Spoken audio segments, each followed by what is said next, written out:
నేటి సమాజంలో మనం చాలా వరకు కుటుంబ పురోభివృద్ధి ఇబ్బంది కలుగుతున్నదని మనం చాలా వరకు వింటున్నాం, బాధపడుతున్నాం. ఇటువంటి బాధల నుండి, అనారోగ్య సమస్యల నుండి మనకి ప్రధానంగా కాపాడే దేవత శ్రీ నారాయణీ ప్రత్యంగిర. ఈ నారాయణీ ప్రత్యంగిర అమ్మవారి ఆరాధన వల్ల ఈ యొక్క శత్రు సంబంధమైనటువంటి దోషాల నుండి, అదేవిధంగా చెడు ప్రయోగాల నుండి అమ్మవారు, పరప్రయోగ దోషాల నుండి అమ్మవారు సదా ఆ సాధకుల్ని కాపాడుతూ ఉంటుంది. ఎందుకు అంటే ప్రత్యంగిర అమ్మవారు అంటేనే చాలా విశేషమైనటువంటి దేవత.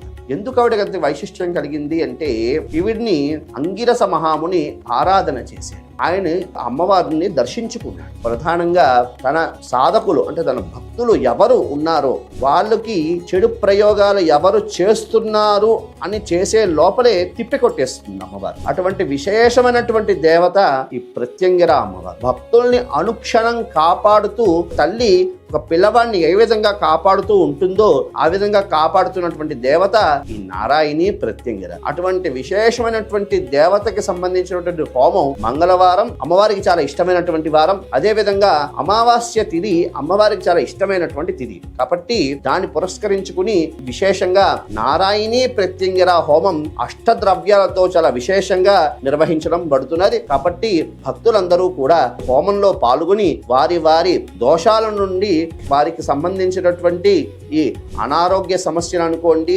అదేవిధంగా చెడు ప్రయోగాల నుండి విముక్తులయ్యి వారు స్వస్థత చేకూరుస్తారని నా భావన. కింద ఉన్నటువంటి నంబర్ని కాంటాక్ట్ చేసి మీ పేరు నమోదును చేసుకుని అమ్మవారి కృపకు పాత్రులు అవుతారని భావన చేస్తూ స్వస్తి, శుభమస్తు.